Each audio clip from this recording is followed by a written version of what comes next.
Hi everyone, আজকে আমি তোমাদের সাথে 31 ডিসেম্বরের ব্লগটা শেয়ার করব। চলো তাহলে আজকের ভিডিওটা শুরু করা যাক। তো আমরা সকাল সকাল বেরিয়ে পড়েছি, দমদমে চলে এসেছিলাম। দমদম থেকে মেট্রো ধরে এখন এসেছি রবীন্দ্র সদন। রবীন্দ্র সদন থেকে বাস ধরে চলে যাব আলিপুর চিড়িয়াখানায়। আজকে আমরা এখানে ঘুরবো, তার সাথে কিন্তু আমরা পিকনিকও করব। মা বাড়ি থেকে খাবার বানিয়ে নিয়ে এসেছে, সবটাই তোমাদের সাথে শেয়ার করব। তো আজকে আমরা কে কে এসেছি তোমাদের বলে দিই। আমার ফ্যামিলি মানে আমি, মা, বাবা, বোন, ঠাকুমা আর আমাদের বাড়ির একদম পাশেই থাকে কাকি আর কাকির ছেলে। চিড়িয়াখানায় এসেই আমরা চাদর পেতে বসে পড়েছি। আগে আমরা ব্রেকফাস্ট করব, তারপরে আমরা চিড়িয়াখানা এক্সপ্লোর করব। তো ব্রেকফাস্টের জন্য মা বাড়ি থেকে কফি বানিয়ে নিয়ে এসেছিল, বিস্কুট এনেছিলাম, কেক এনেছিলাম, সাথে মোয়াও কিন্তু আনা হয়েছিল।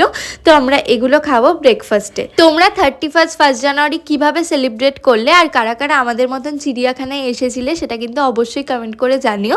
তারপরে আমাদের ব্রেকফাস্ট হয়ে যাওয়ার পরে এখন আমরা চলে এসেছি চিড়িয়াখানা এক্সপ্লোর করতে। আর আসল কথাটাই তো এখনো বলা হলো না, হ্যাপি নিউ ইয়ার। সবার নতুন বছর খুব খুব ভালো কাটুক। তোমাদের যেই স্বপ্নগুলো এতদিন পূরণ হয়নি সেই সব স্বপ্ন যেন এই 2025-এ পূরণ হয়ে যায়। আর সবাই খুব খুব ভালো থেকো, সুস্থ থেকো। তারপরে আমাদের ঘুরতে ঘুরতে একটা পপকর্ন ঝালমুড়ির দোকান চোখে পড়ে, তো সেখান থেকে আমরা পপকর্ন ঝালমুড়ি এসব কিনে নিই। তো আরেকটু ঘুরতে ঘুরতে আমরা পপকর্ন ঝালমুড়ি এসব খেলাম। দেন আমরা লাঞ্চ করতে বসে পড়ি। লাঞ্চের মেনুতে কি কি ছিল এবার বলে দিই। খুবই সিম্পল, লুচি আর চিকেন কষা।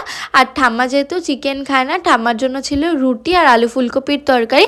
আর আমাদের সবার জন্য ছিল ডিম সিদ্ধ, আর লাস্টে ছিল মিষ্টি। আজকে আমরা যখন চিড়িয়াখানায় ঢুকি ওই মোটামুটি সকাল 9:30-10টা নাগাদ, তখন চিড়িয়াখানা বেশ ফাঁকা, খুব একটা লোকজন ছিল না।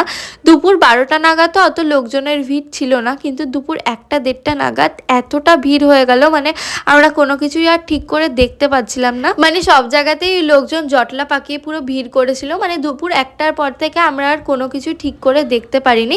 আমরা ওই 2টো নাগাদ আবার চিড়িয়াখানা থেকে বেরিয়ে গেছিলাম। তোমরা যারা চিড়িয়াখানায় যাবে ভাবছো তাদের আমি সাজেস্ট করব তোমরা একটু সকাল সকাল যাও, ভালোভাবে ঘুরতে পারবে, ফাঁকায় ফাঁকায় সবকিছু দেখে আসতে পারবে।